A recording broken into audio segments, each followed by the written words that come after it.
Mesdames et messieurs, bonjour à vous tous qui suivez cette émission.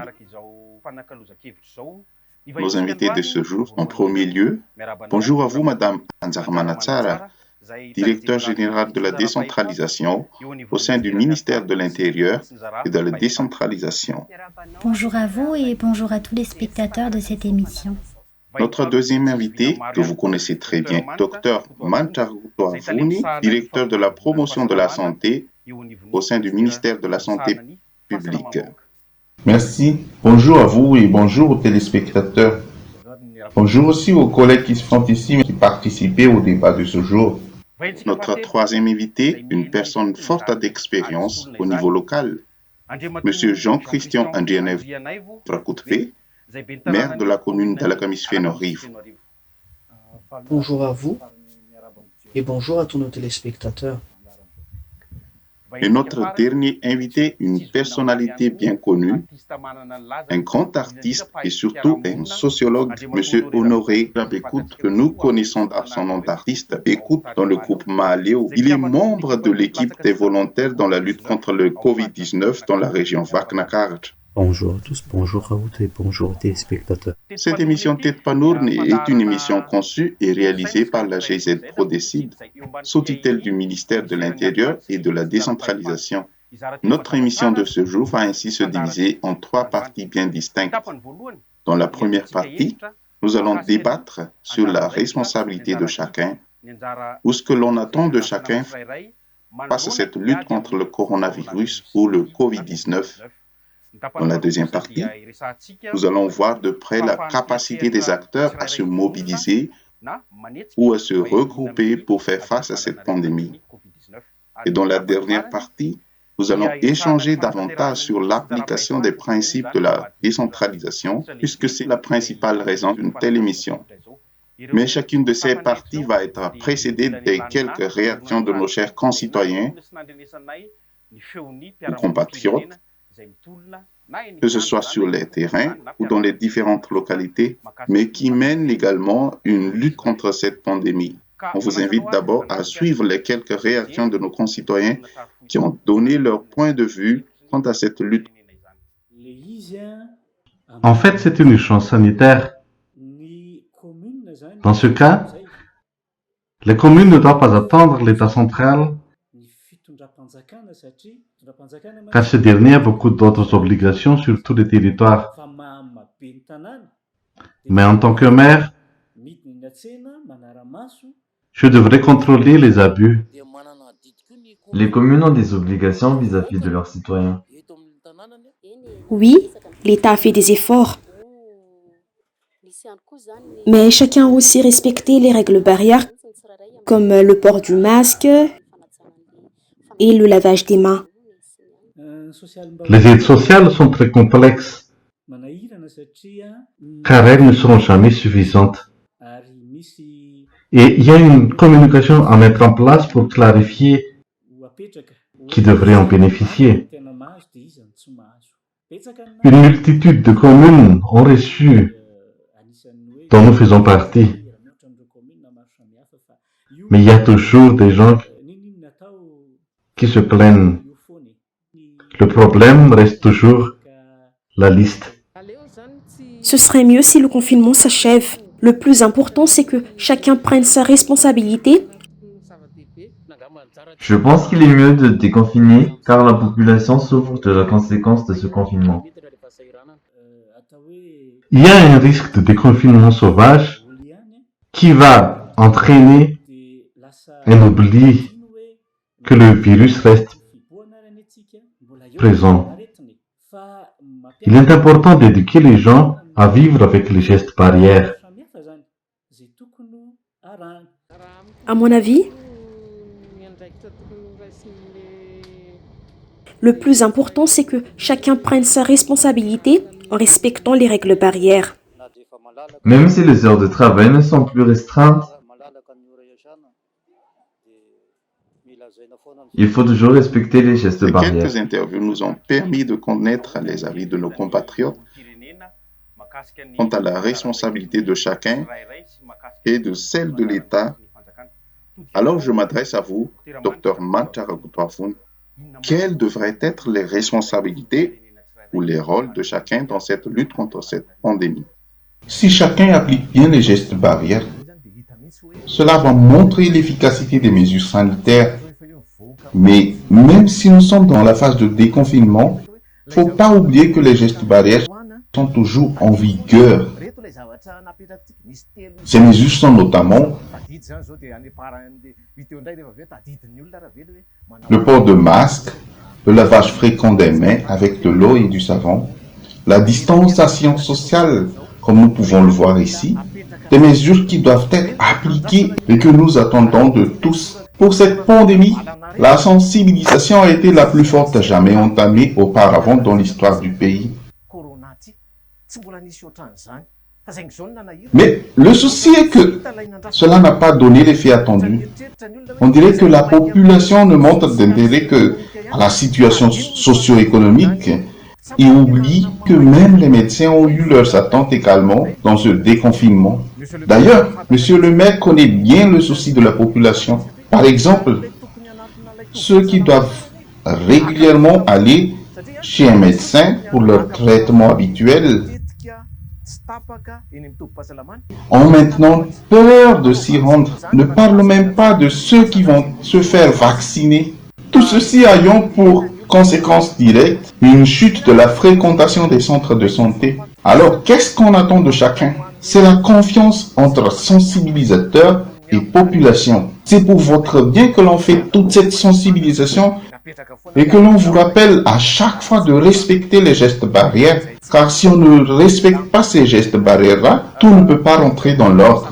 Je vais parler de deux initiatives prises par le ministère de la Santé qui sont le suivi des statistiques de la pandémie pour voir l'évolution de la situation et empêcher sa propagation et l'amélioration des mesures mises en place dans les centres hospitaliers afin d'éviter les décès et les cas graves. Alors nous espérons que la population prenne conscience de ces efforts et fasse confiance au ministère de la Santé. Écoute, vous qui faites partie des acteurs sur terrain et en tant que membre de l'équipe des volontaires, d'après vous, les citoyens ont-ils vraiment conscience des comportements à respecter durant ces moments où vous effectuez les campagnes de sensibilisation sur terrain? Je tiens juste à souligner que les bénévoles sont venus de leur plein gré et ils ont répondu très vite à notre appel. Dès le début de la crise sanitaire au mois de mars, nous avons fait une campagne, un allo comme on dit, disant que la pandémie est Inch'Allah, préparez-vous. Nous avons insisté là-dessus. Puis, on a fait la sensibilisation, genre, il faut se protéger, c'est-à-dire porter les masques, respecter la distanciation, éviter les regroupements, et ça a marché. Mais les gens se plaignaient de la cherté des masques au début, donc nous en avons distribué gratuitement sur quelques sites. Il a fallu juste faire attention au conflit d'intérêts entre les vendeurs de masques ici et les distributeurs de masques un peu plus loin. Mais en général, ça a bien marché dans la région Vaknakarat, malgré qu'il y a eu des décès. Madame le directeur général, on attend beaucoup de l'administration. D'ailleurs, l'État reçoit souvent des appels de détresse provenant de la population. Tout le monde se demande que fait l'administration pour faire face à cette maladie. Toutefois, selon vous, quelles sont les attentes réelles de votre département vis-à-vis de nos concitoyens pendant et surtout après cette maladie? L'État a la responsabilité d'élaborer une stratégie ou une politique de gestion des situations des crises pouvant mettre en péril le développement du pays. Cette responsabilité est en fait conférée à l'État central. L'État malgache a fait de la décentralisation un moyen de développement local. Il y a donc une organisation du pouvoir et des responsabilités décernées à chaque niveau, allant des régions, des communes jusqu'au Fuktan. On peut constater que dans le contexte de la lutte contre la pandémie coronavirus, chaque collectivité doit prendre ses responsabilités et gérer de manière autonome la situation au niveau local sans rien attendre de l'État central. La responsabilisation des collectivités rend la tâche plus facile. Il a été par exemple établi également au niveau des régions le centre de commandement opérationnel administré par le gouverneur ainsi que la préfecture ou le district afin de gérer la pandémie au niveau de la circonscription. La commune étant la collectivité la plus proche de la population a également son rôle à jouer en matière de communication, de sensibilisation ou de supervision directe de la population locale. Ainsi, il n'est plus envisageable de centraliser le pouvoir et d'attendre que l'État central prenne toutes les mesures nécessaires. Chaque niveau doit prendre ses responsabilités, en commençant par les citoyens. Il faut mettre le cache-poche, se laver les mains, garder la distance d'1 mètre. Ces mesures ont été établies pour combattre le virus. Nous ne devons pas attendre l'État pour faire cela.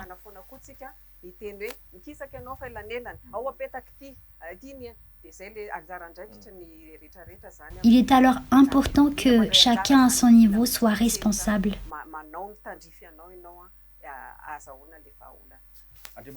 Monsieur Jean-Christian Adrianef Akutpe, comment a été la forme de votre collaboration avec nos chers compatriotes?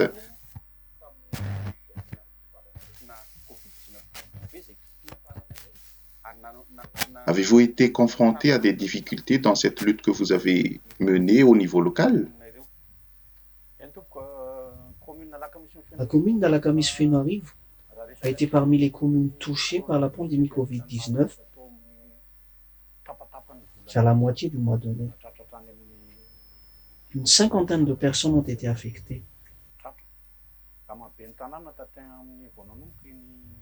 Les maires ont été réunis par le chef district dès le début de la pandémie, avec les services de santé au niveau local, les présidents du Fukuttan, pour sensibiliser les gens sur le fait que c'est une responsabilité collective, comme l'a affirmé Madame le directeur général, et que tout le monde doit prendre cette responsabilité. Car si un seul d'entre nous ne respecte pas les mesures, les risques de propagation de la maladie seraient énormes. Au niveau de la commune, nous avons expliqué à la population les mesures à respecter. Lorsque les cas se sont manifestés, nous avons approché et sensibilisé chaque foyer à rester chez eux et à se confiner. Les gens l'ont compris et se sont soutenus. Certains se sont même organisés de ne plus sortir, mais de se faire livrer pour les courses au marché et limiter ainsi l'échange de billets d'argent venant de l'extérieur. C'est de cette manière que l'on a pu limiter très rapidement la propagation de la pandémie, si bien que, durant la journée de la fête nationale du 26 juin, j'ai pu rassurer la population sur l'amélioration de la situation dans notre commune. Néanmoins, la commune continue à prendre ses responsabilités, telles que la désinfection en permanence par exemple.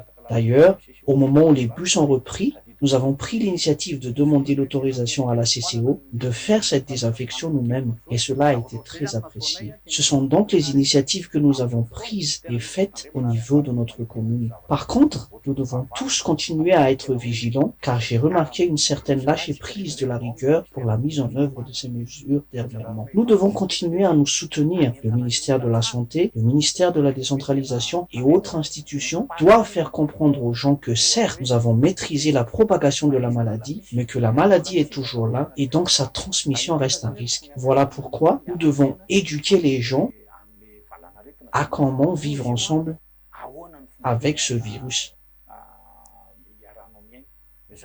Moi, par exemple, je suis diabétique et beaucoup de gens me conseillent d'éviter de recevoir des personnes dans mon bureau. Mais j'essaie tout simplement de leur faire comprendre que je suis très vigilant. Comment pourrais-je ne pas recevoir les gens, sachant que je suis le leader de ma commune? Les gens s'étendent aussi, par exemple, de me voir au marché pour la distribution des gels, pour la désinfection en permanence du marché ou les arrêts de bus, pour dire que cela est aujourd'hui sous contrôle et les gens en sont convaincus.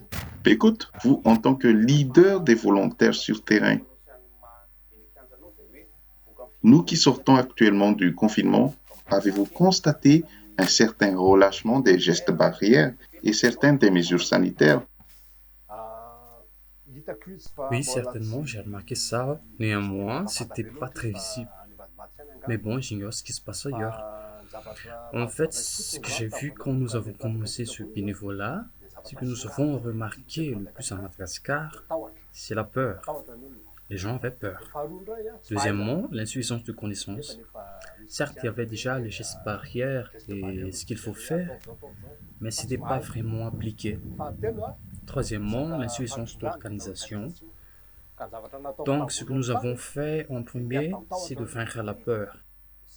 Là, je ne dis pas de prendre cette crise à la légère, seulement, nous n'aurons pas à avoir peur si nous avons adopté les bons comportements.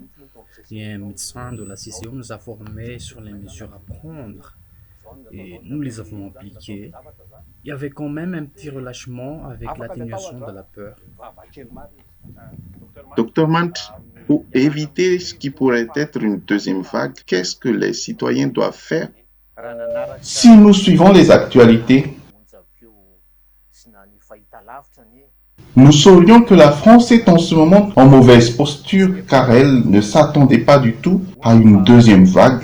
La raison, médicalement parlant, c'est par manque de prévision. Il faut toujours prévoir comme nous l'avons fait à Madagascar. Nous avons fait une enquête sérologique qui revient à déterminer le taux d'immunité d'une personne. Mais dans le cas de la France, lorsqu'elle est sortie du confinement, il y a eu beaucoup de contacts humains et même beaucoup de regroupements pour des fêtes. Alors que dans les fêtes, les deux mesures ne sont pas du tout respectées, même trois, le port de masque, la distanciation qui est devenue 1 centimètre au lieu de 1 mètre, et ne parlons même pas du lavage des mains, entraînant ainsi une forte propagation de la maladie. En analysant tout cela, nous avons été amenés à tirer une leçon. C'est la raison de l'adoption du déconfinement pas à pas. La population s'est même demandé quand est-ce que nous allons vraiment sortir du confinement. Cela doit faire 15 fois ou 14 fois que des nouvelles mesures ont été prises. Il y a une raison à ces mesures et n'oublions pas que les mesures ont été prises sous l'avis des techniciens du personnel du ministère de la Santé. Si tel cas se produit, les mesures pour y remédier est cela. C'est de là qu'est née les différentes mesures, comme par exemple lors de la prise en charge des malades. Au début, nous avons incité tout le monde à se faire tester, mais nous avons changé de tactique peu après en incitant tout de suite à se faire traiter dans les centres de santé. Pour en Allemagne notamment, on peut voir la mise en place de spiromètres pour voir le taux d'oxygène dans le sang, le glucomètre que M. le maire connaît bien pour voir le taux de sucre. On est aussi allé jusqu'à la dotation de stéthoscope et de tensiomètre. Tout cela est important afin d'éviter les décès.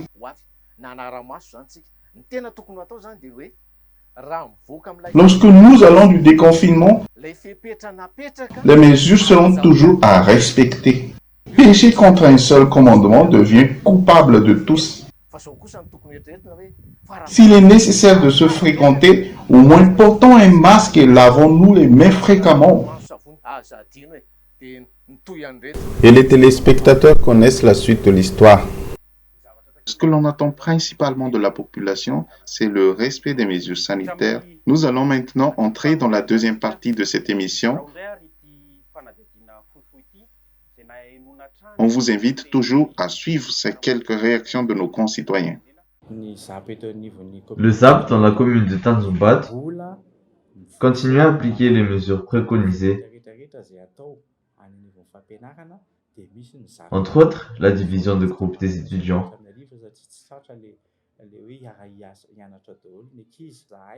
Nous appliquons toujours les mesures.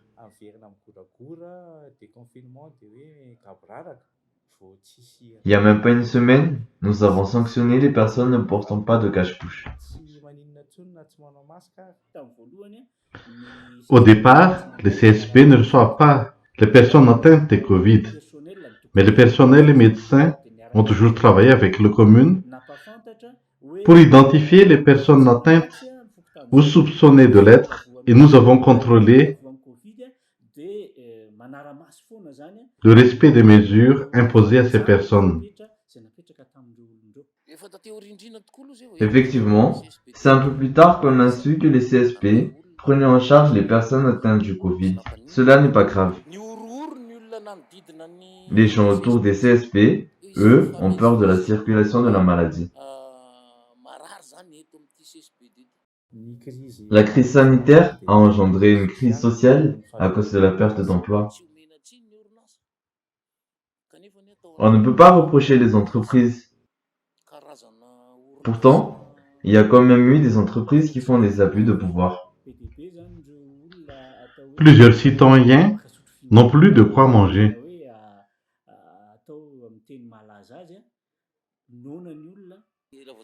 Si la vie de tous les jours ne reprend pas, les gens ne recevront plus d'argent. Ce dernier entraînant une tentation en vol.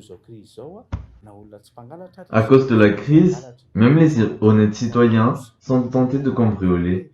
Mais ce qu'on a pratiqué dans notre commune, c'est la défense communautaire. Dans les rues principales, il y a une présence des forces de l'ordre que je tiens à remercier ici. Chez nous, les militaires passent tous les soirs pour faire des patrouilles. Depuis le confinement jusqu'à aujourd'hui, nous remercions le ciel qu'il n'y a pas eu de vol à main armée et on espère que cela va continuer. Le grand problème reste toutefois sur le plan économique. Je sens que le gouvernement a du mal à y faire face. Ils ont réalisé des aides sociales, mais beaucoup ne sont quand même pas... Le grand problème reste toutefois sur le plan économique. Nous sommes en difficulté et on n'a rien reçu. C'est toujours les mêmes têtes qui en bénéficient. Dans notre localité, il n'y a pas d'aide sociale.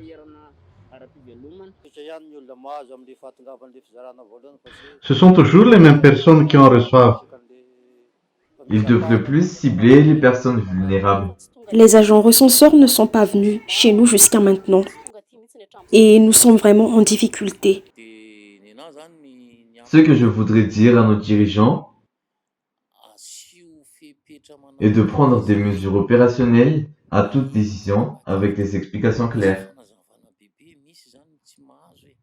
Le petit reportage que nous venons de voir nous a permis de constater que nous avons été confrontés à de nombreuses épreuves, que ce soit dans le domaine économique, social, politique. Dans cette lutte, nous allons essayer de voir maintenant les capacités de chaque acteur à se mobiliser contre cette maladie, parce que nous devrions toujours nous rappeler que chacun de nous est un acteur clé dans cette grande lutte. Docteur Match, quelles ont été les leçons tirées par le ministère de la Santé publique dans cette lutte contre la maladie, selon vous? Nombreuses leçons ont été tirées. Certes, le ministère de la Santé publique est doté d'une structure de soins et de santé, mais c'est dans cette structure que l'on a vu qu'il y a quelque chose que l'on devrait réellement rectifier. Principalement, lors de l'apparition de cette pandémie du coronavirus, on a passé en revue les comités pour les épidémies. Car tous les ans, on a mis en place un comité par épidémie, un pour la peste, un pour la rougeole.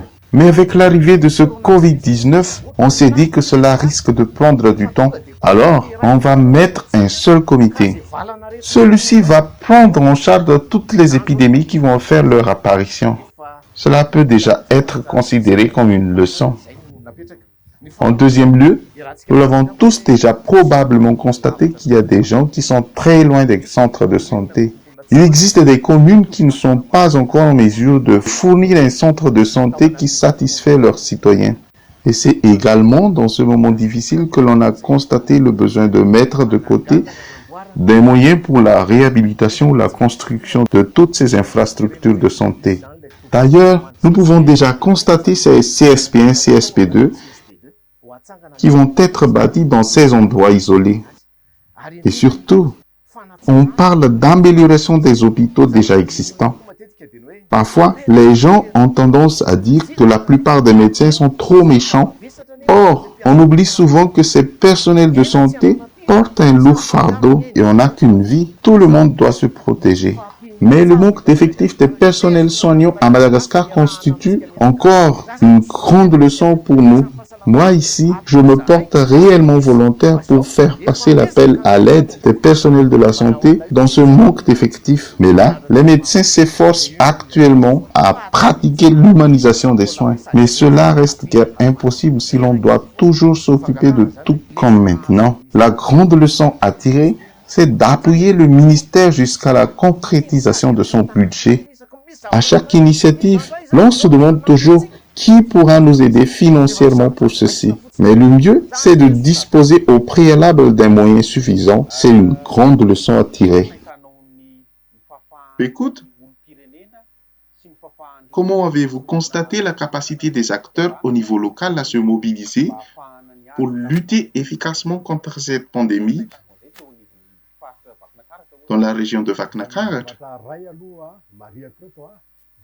S'il y a une chose que je voudrais souligner, c'est la bataille que nous avons fait face à Antsirabe dans la région Vaknakar. C'est la lutte contre les rumeurs. En fait, beaucoup de bruit circulait et des simples gens qui sont même pas docteurs, irresponsables, répondaient des ouïes-dire qui faisaient peur aux gens. Il a fallu lutter contre ces rumeurs-là, donc ne parler que les informations officielles, comme les infos à la radio, puis ne pas introduire au sein de l'équipe régionale les bruits de l'extérieur, ne pas laisser échapper à l'extérieur les infos, les idées en interne, puisqu'il y avait trop de rumeurs. En ce qui concerne l'organisation générale, on peut dire que ça s'est passé de manière automatique. Au début, 200 ou moins de 300 bénévoles sont venus dire que nous sommes prêts, nous voulons aider à sensibiliser les gens. Après, nous nous sommes organisés, genre qui serait le trésorier, qui serait l'interlocuteur auprès de l'État, ce qui était mon rôle, qui va gérer les vivres, les taxis Proust, parce qu'il y a des déplacements. Ce que j'ai constaté dans tout ça, c'est que nous sommes prêts. Toutefois, il faut au moins un minimum d'organisation. Genre, qui fait quoi, qui assure quoi. Si on ne s'organise pas, il y aurait des embrouilles. Et là, comme je suis à Tana, on me téléphone que les bénévoles assurent toujours ce qu'ils peuvent faire et gratuitement. Madame le directeur général, d'après ce que je viens de dire, ça a créé des épreuves pour l'administration dans la gestion des affaires, cette lutte que nous menons actuellement. Quelles sont les leçons à tirer par le ministère de l'Intérieur et de la décentralisation face à ce combat pour le présent et aussi pour le futur? La première leçon que nous avons pu tirer, c'est qu'aucun secteur ne peut combattre seul cette pandémie. Tous les secteurs sont concernés, comme le secteur de la sécurité publique devant l'insécurité, ou encore le secteur de la santé, ou encore le secteur du tourisme. Ils devraient collaborer pour que l'on puisse sortir de la crise. La deuxième leçon, c'est qu'il faut respecter l'organisation au niveau des collectivités locales. Elles sont les plus à même de gérer les affaires au niveau local.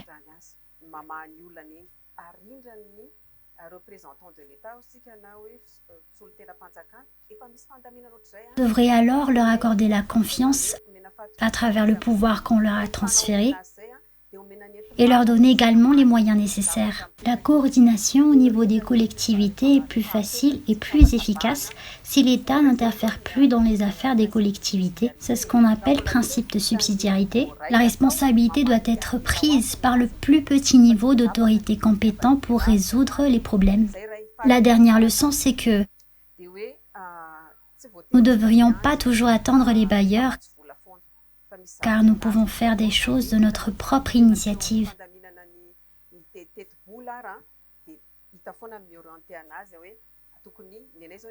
Nous avons par exemple mobilisé les communes à intégrer dans leur budget la gestion de la pandémie.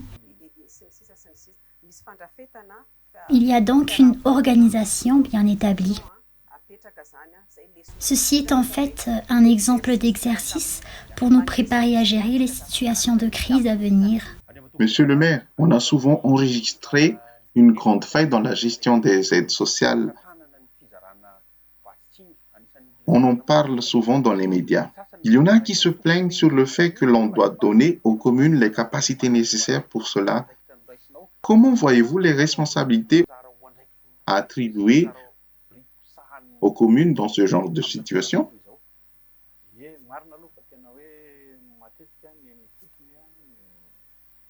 C'est vrai que c'est le niveau local qui connaît mieux les réalités du terrain.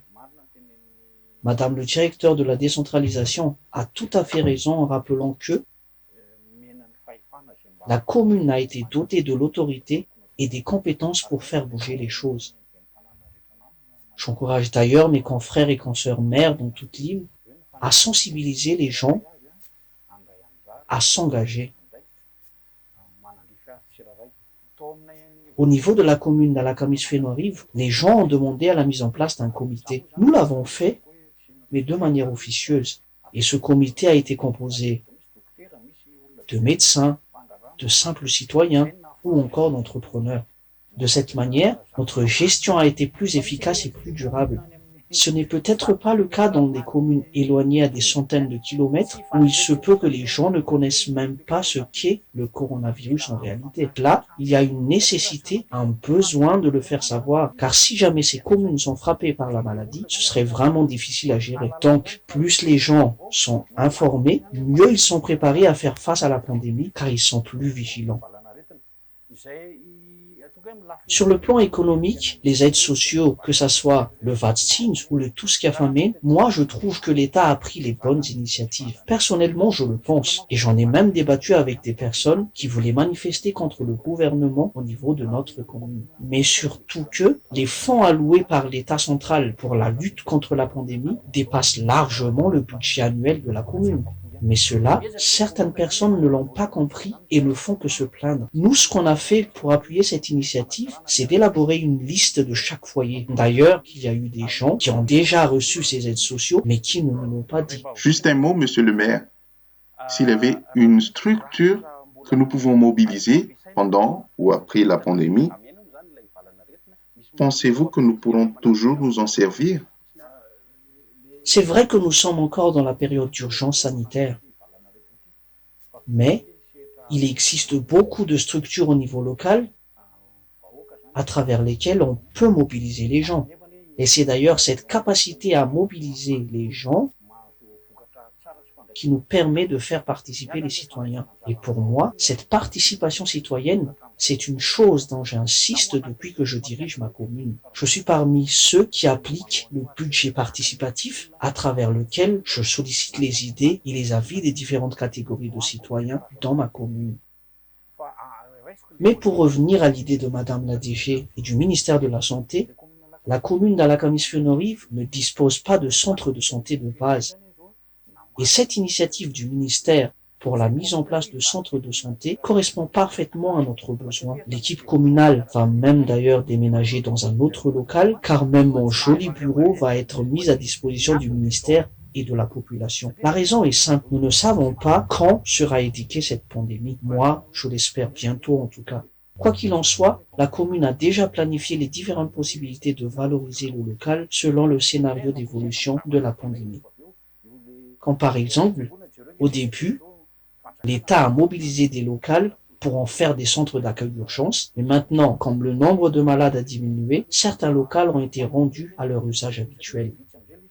Mais il faut en mettre au niveau des communes, même si les gens, comme l'a dit Bécoute, s'inquiètent dès qu'ils voient un CSP. Il faut sensibiliser les gens sur le fait que nous ne serons pas tranquilles si nous ne maîtrisons pas cette maladie.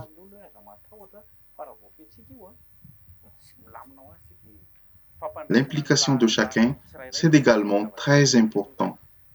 Nous allons ainsi entrer dans la troisième et dernière partie de cette émission, dans laquelle nous allons parler de l'application des principes de la décentralisation pendant et après la pandémie du COVID-19.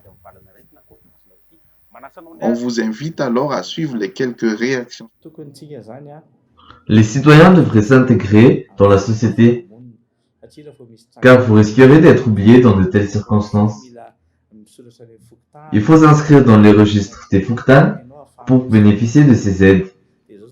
Les gens sont de plus en plus conscients et nous commençons la digitalisation pour la mise à jour de la monographie de Tanjumbat. Il faut tirer des leçons que dorénavant les communes aient une statistique fiable pour savoir le nombre de ménages, des personnes âgées, des jeunes, des hommes et des femmes. Chacun a ses propres données. Ainsi, les données de la commune devront être comparées aux données du ministère. Et on pourra faire ce qu'on appelle le cross-check. Effectivement, il n'y a pas d'attribution spécifique donnée aux communes pour dire « commune, voilà ce que vous devrez faire ». Mais c'est l'État central qui a pris en charge la gestion du Covid-19. Ça n'a pas tellement dérangé les citoyens. L'harmonisation et le partage des responsabilités entre les communes et l'État central sont quand même nécessaires. Ce qu'on demande tout simplement aux communes, c'est de continuer à nettoyer et organiser les villes et de recouvrer les impôts pour y faire face. Tête Panourne, nous sommes toujours dans cette émission de débat télévisé. Dr Mant, quelle devrait être les missions ou responsabilités de la population face au travail mené par l'État en premier lieu et aussi face à toutes les aides émanant de l'État ainsi qu'à tous les divers messages que vous aviez déjà transmis pour le respect des gestes barrières? Effectivement, le ministère de la Santé en dispose. Et peut-être même que tout le monde a déjà entendu parler de cette initiative de regroupement des sensibilisations simplifiées. En réalité, nous voudrions bien que tout le monde bénéficie des meilleurs soins de santé. Mais face à ce manque de moyens, on a particulièrement ciblé la mère et l'enfant, les personnes âgées ainsi que celles vulnérables.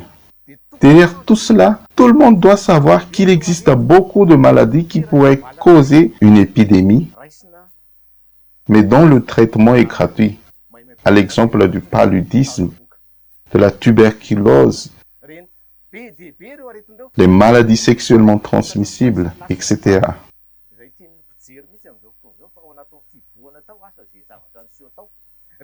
Le traitement de tout cela est gratuit grâce aux efforts du ministère.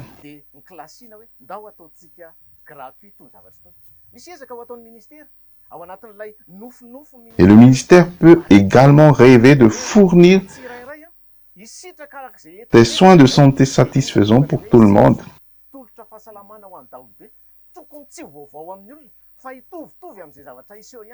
Ce n'est pas seulement pour le milieu urbain, mais également pour les zones rurales. Mais la concrétisation de tout ceci nécessite la prise de responsabilité de chacun. Il faut s'entraider si l'on veut s'en sortir.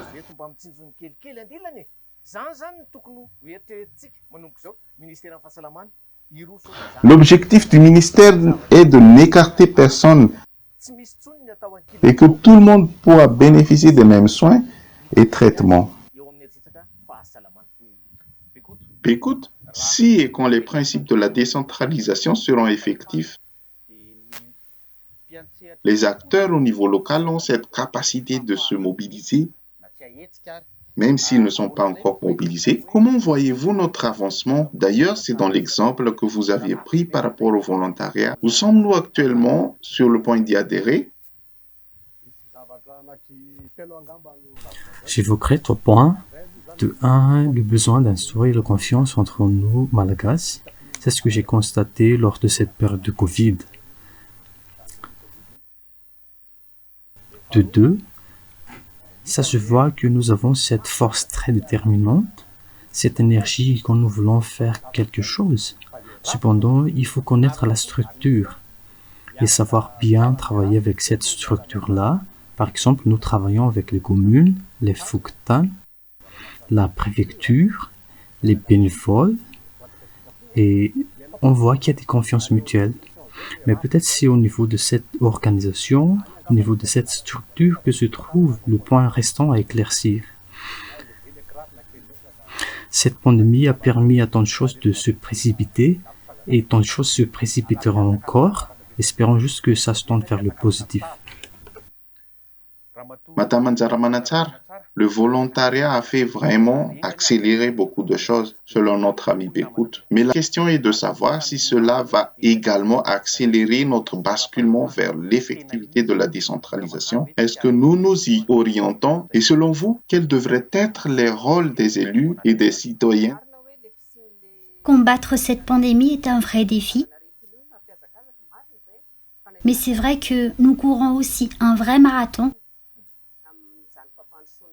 au moment où nous avons établi la vision pour rattraper justement notre retard de développement. Effectivement, cette pandémie ne facilite pas les choses. Nous devons rapidement nous redresser. Comme vous l'avez demandé, comment les citoyens peuvent-ils participer au processus de développement? Les citoyens peuvent participer de différentes façons. Il y a par exemple au niveau des communes une structure locale de concertation ou SLC qui a été établie par décret et tous les secteurs sont présents dans cette structure. Les citoyens peuvent alors partager leur point de vue parce que vous avez mentionné un peu plus tôt qu'il y a un manque de confiance entre l'élu et les citoyens. C'est parce qu'il n'y a pas de dialogue entre les deux parties. Il est récurrent que le maire, après avoir été élu par la population locale, est plutôt en retrait avec celle-ci. Ainsi, cette SLC est un terrain de dialogue pour que la population puisse exprimer ses préoccupations, ses inquiétudes ou encore ses suggestions, pas seulement en rapport avec la pandémie coronavirus, mais tout ce qui est dans le cadre des attributions de la commune. L'engagement pris par le président garantit l'autonomisation et la responsabilisation de nos collectivités territoriales décentralisées. L'objectif étant une décentralisation émergente et donc une autonomie des collectivités territoriales décentralisées.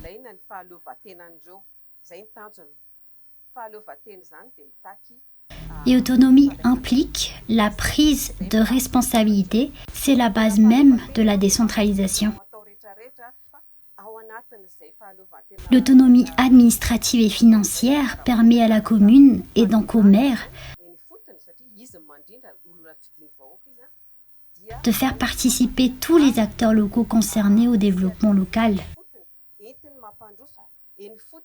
La commune détient toutes les ressources naturelles locales, telles que les ressources minières, la forêt, les ressources marines. La gestion de ces ressources devrait être inscrite dans le plan communal de développement. La commune a aussi le devoir d'identifier les potentialités économiques de la localité pour qu'elle puisse ensuite transformer celles-ci et permettre de redistribuer les revenus au niveau de la population. C'est l'objectif de la décentralisation.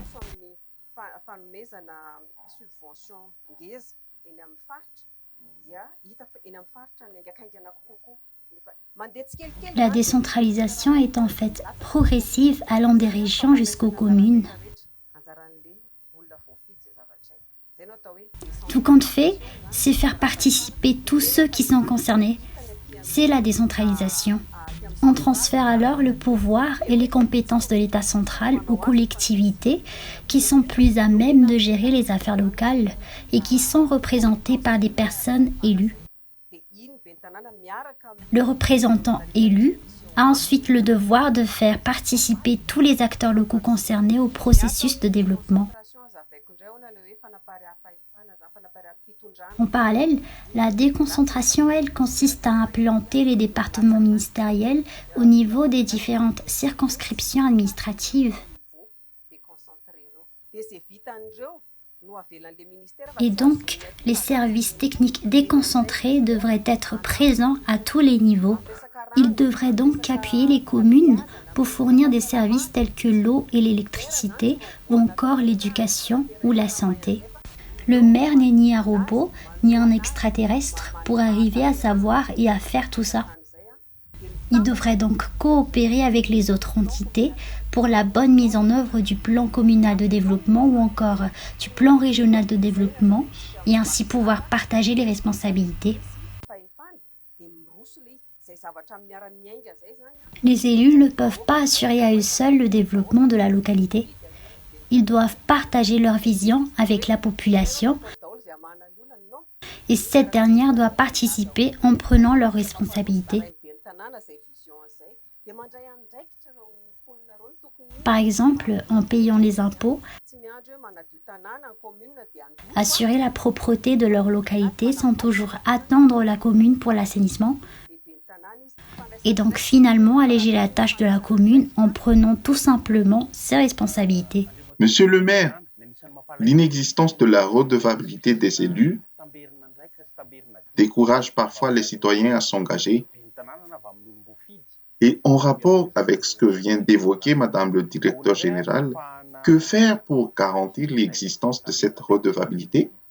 Je tiens d'abord à préciser que, heureusement, l'État applique la décentralisation pour donner plus de compétences aux communes. Cette lutte contre le Covid-19 a été l'occasion de le prouver. Parce que la décentralisation existe, la prise de responsabilité et des actions sont plus rapides. Si ce n'était pas le cas, on serait toujours là à attendre un tel ou un tel pour faire ceci. Même avec les technologies, le téléphone, les mails ou autres.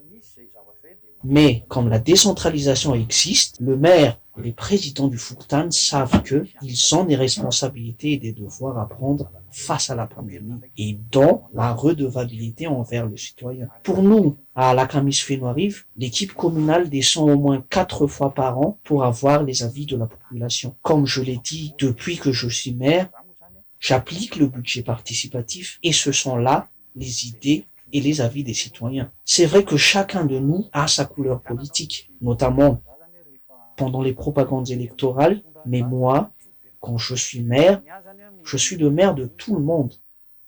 Et pour moi, l'idée, la vie des gens sont mes instruments de travail pour améliorer ma commune. D'ailleurs, nous avons tous cette même vision au sein de ma commune, comme quoi nous devons être autonomes financièrement, nous devons avoir une commune propre, nous devons avoir une commune transparente dans la gestion et surtout, nous devons avoir une commune qui dispose de personnes capables de la gérer. Voilà pourquoi nous préparons les jeunes à la relève. Mais à côté de cela, la commune a aussi élaboré plusieurs plans, comme par exemple, nous disposons aujourd'hui d'un permis environnemental pour la transformation du sachet plastique en autobloquant. Nous collectons aussi nos ordures pour être transformées en engrais, même si, avec le confinement, nous avons été un peu ralentis. Petit à petit, ces plans sont mis en œuvre. Tout cela pour dire aux citoyens que, je prends les impôts par exemple. En matière de redevabilité, il faut savoir de quel impôt s'agit-il, quelle est la responsabilité de celui qui paye, quelle est la responsabilité de celui qui gère. Il y a des principes à suivre en termes de prévision et d'action à faire.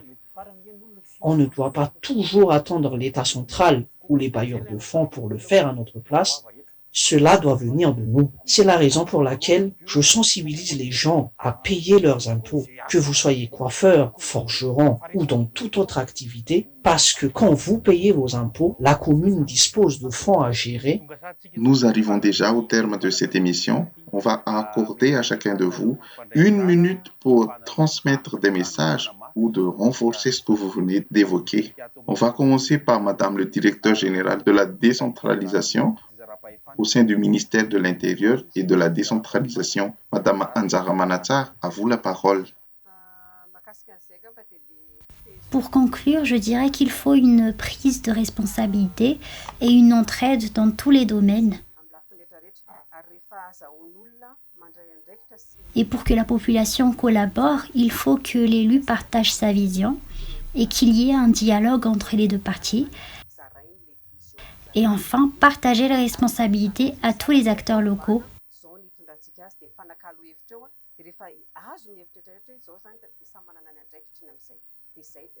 Nous combattons en effet un ennemi commun. Pour faire court, il faut la responsabilisation et la participation de tous les citoyens. Docteur Manchara Kutwarvoun, directeur en charge de la promotion de la santé. Si l'on parle de ce coronavirus, on en a tiré beaucoup de leçons, que ce soit du côté des professionnels de la santé ou du côté des citoyens qui exigent les meilleurs soins, tout en tenant compte de cette expression qui dit « mieux vaut prévenir que guérir ». Pour cette fois-ci, il existe souvent des transmissions d'informations parfois manipulatrices. Et tout cela peut amener vers les critiques. Mais l'État ne se décourage pas de renforcer les appuis, surtout dans le domaine de la santé publique, et nous en sommes très reconnaissants. Le petit X, c'est que certains citoyens font mine de ne rien voir ou de ne rien entendre, pourvu seulement que ce ne soit pas vous. Alors, bonne santé à nous tous.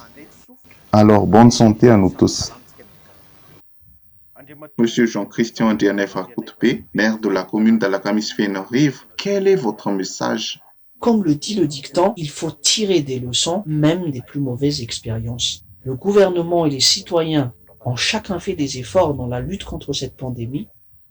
Alors, continuons les bonnes pratiques et améliorons les faiblesses sans donner tort à qui que ce soit à tout moment et perdre du temps à rechercher le coupable en permanence. Moi, j'espère surtout qu'on ne sera pas de nouveau frappé par cette pandémie, car si c'est le cas, on en souffrirait encore plus, notamment nous, au niveau des communes. Et c'est surtout la population qui ressent cette souffrance qui doit se sensibiliser entre elles à respecter les gestes barrières et à éviter la propagation de la maladie, notamment ceux en milieu rural où la surface d'habitat est de 40 mètres carrés et que si jamais ces communes sont frappées par la maladie, la gestion serait plus difficile encore. Avant, nos enfants nous grondaient si on ne se lavait pas les mains avant de manger. Aujourd'hui, c'est la pandémie qui nous l'oblige. Donc, nous devons réagir et non rester à la recherche du coupable en permanence, car si on arrive à gérer notre vie en communauté, moi je vous le dis, nous arriverons à vaincre la pandémie. Et surtout, ce que je souhaite, c'est que cette expérience Covid-19 donne un renouveau d'ondes positives à la dynamisme de nos activités. Monsieur Honoré Rabécout, artiste et sociologue. Je remercie les bénévoles à qui nous avons eu confiance. Et ce que j'ai remarqué le plus, ce sont cette force et cet dynamisme que nous avons quand nous voulons passer à l'action. Ce qui est un peu triste, c'est qu'il a fallu une pandémie pour faire sortir cette qualité, le fiavan et la solidarité. Je souhaiterais juste à ce qu'on n'attend pas de telles situations pour montrer cette solidarité, cette qualité qui est en nous. Il faut aussi respecter les ordres, la hiérarchie, puis il faut bien travailler, puisque c'est un marathon ce que nous faisons en ce moment. Merci également à vous, chers téléspectateurs, d'avoir suivi cette émission Tête Panourne qui nous a permis d'échanger avec ces intervenants. Merci, mesdames et messieurs, et merci pour vos idées. On vous donne donc rendez-vous avec la chaîne nationale pour la prochaine émission qui va nous permettre de discuter sur un autre thème. Mesdames et messieurs, au revoir.